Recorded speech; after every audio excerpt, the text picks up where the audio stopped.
Doctor Shafiqur Rahman, আমি মনে করি উনি সম্ভাব্য প্রধানমন্ত্রী। ডক্টর শফিকুর রহমানকে আমরা প্রধানমন্ত্রী করে বাংলাদেশকে বিশ্বের মধ্যে একটা মডেল দেশে রূপান্তরিত করব। আপনারা দেখেছেন গত দুর্গাপূজা তথা 5ই আগস্টের পর যেভাবে এই বাংলাদেশ জামাতে ইসলামী আমাদের হিন্দুদের নিরাপত্তার জন্য এগিয়ে আসছে, আমি তো মনে করি 100 বছরেও কোন দল হিন্দুদের জন্য এইভাবে নিরাপত্তা দিতে পারে নাই। আসসালামু আলাইকুম ওয়া রাহমাতুল্লাহি ওয়া বারাকাতুহু। সম্মানিত ভাইয়েরা, ইতিপূর্বে আমরা যে ভিডিও ক্লিপটি শুনলাম, একজন হিন্দু ভাইয়ের কথা এরকম যদি হয় তাহলে আমরা মুসলমান হয়ে আমাদের কিরকম কার্যকলাপ কিংবা কিরকম কথা উচিত। দেখুন, তিনি একজন হিন্দু ধর্মাবলম্বী হয়েও ইসলামী দলকে ক্ষমতায় দেখতে চাই।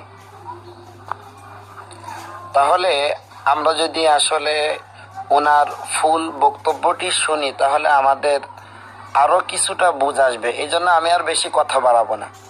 দয়া করে এই ভিডিও ক্লিপের সম্পূর্ণ কথাটি বক্তব্যটি যদি শুনতে চান, মনোযোগ সহকারে সম্পূর্ণ ভিডিওটা আপনারা দেখুন, বুঝতে পারবেন এই ভাইয়ের কথাগুলো।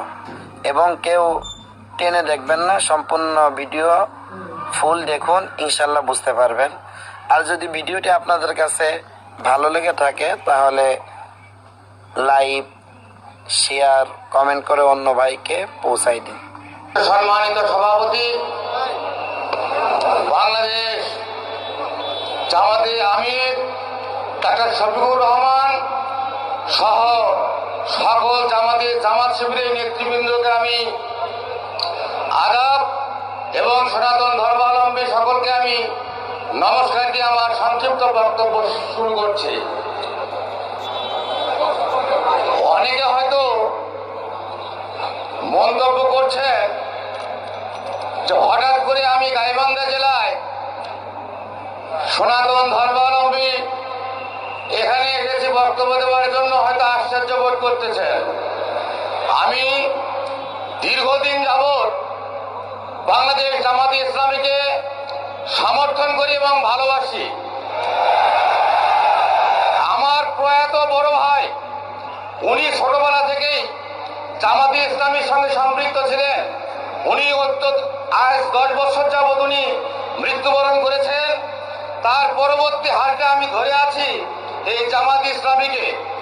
আমরা হিন্দু সম্প্রদায়ের ব্রাহ্মণ পরিবারের সন্তান। আমার নাম শ্রী মিলন চন্দ্র ভট্টাচার্য, ব্রাকেটে ঠাকুর। আমি গাইবান্ধা জেলা পলাশবাড়ী উপজেলার 4 নং বরিশাল ইউনিয়নের বাসুদেবপুর সার্বজনীন দুর্গা মন্দিরের বর্তমান কর্তব্যরত পুরোহিত। এবং সাগাটা ফুলছড়ি উপজেলা যারা এসেছেন, আমি 2008 সাল থেকে 11 সালের 11ই নভেম্বর পর্যন্ত ভরতখালী কাষ্টমল কালী মন্দিরের পুরোহিত ছিলাম। আমি দীর্ঘদিন রাজনীতির সঙ্গে আমি জড়িত। আমার এই ইউনিয়নের আপনারা জানেন, সেই 2014 সালে আমাদের বর্তমান 4 নং বরিশাল ইউনিয়নের জামাতে আমির শামীম প্রধান ভাই, তার সঙ্গে আমি একসঙ্গে জামাতে ইসলামে কাজ করি। শুধু এই কাজ করতে গিয়ে আমি আওয়ামী লীগের চেয়ারম্যানের হাতে নির্যাতিত এবং এখন পর্যন্ত আমি গাইবান্ধা কোর্টে আমাকে হাজিরা দিতে হয় এবং আমি 4 দিন জেল কেটেছি। এটাই আমার পরিচয়। এখন আজকে আমি কেন জামাতে ইসলামীকে ভালোবাসি এটা তো আপনাদের শোনা দরকার। আমি একটি জিনিস জানি যে আমরা হলাম ধর্মযাজক। যাদের মধ্যে ধর্ম জ্ঞান বিবেক বুদ্ধি আছে তারা কখনোই অন্যায় অবিচারে যেতে পারে না। এই জন্যই আমি ধর্মীয় সংগঠনকে প্রাধান্য দিয়ে আমার বংশধরকে আগামীতে এই ধর্মপরায়ণ জামাতে ইসলামীকে সমর্থন করার জন্য আমি বারংবার আহ্বান করে যাই। আমি গাইবান্ধা জেলার সনাতন ধর্মাবলম্বী সকল হিন্দু সম্প্রদায়কে জাগ্রত হওয়ার জন্য আহ্বান করছি। ইতিপূর্বে আপনারা যে একটা ইতস্তত ভোট করতেন, হয়তোবা জামাতে ইসলামীতে আপনারা ভোট দিতে চাইতেন, দলে যাইতে চাইতেন, কিন্তু অনেকে বিশ্বাস করতো না যে এরা সবাই আওয়ামী লীগ। কিন্তু আজ কিন্তু সেই দিন আর নেই। আওয়ামী লীগ 1971 সালের পর থেকে আমাদেরকে শুধু নির্যাতনে ব্যবহার করেছে, কিন্তু কোন হিন্দু কিন্তু আওয়ামী লীগের কাছে থেকে কিছু পায় নাই। এই আওয়ামী লীগ আমাদের খালি বন্দুক ফুটাইয়া তারা এই দেশের অর্থ লুট করে বাইরে নিয়ে গেছে, আর আমরা হিন্দু সনাতন ধর্মাবলম্বী যারা তারা আছি একদম নির্যাতিত অবস্থায়।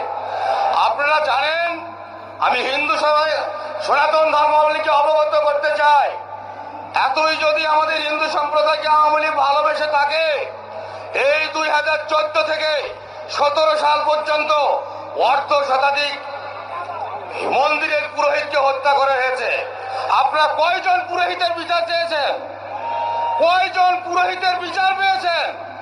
আর আজকে এই ইসকন সদস্য চিন্ময় প্রভুক নিয়ে আপনারা লাফালাফি করতেছেন।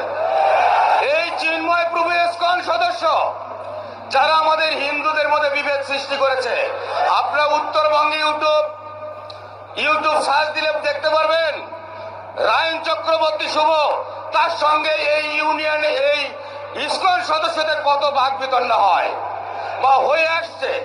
আমাদের সনাতন ধর্ম সৃষ্টি হইতে শ্রাদ্ধ ছিল, এই শ্রাদ্ধের মধ্যে বিভেদ সৃষ্টি করেছে, পূজা পার্বণে বিভেদ সৃষ্টি করেছে, আর আজকে তারই পিছনে আপনারা লাফালাফি করেন।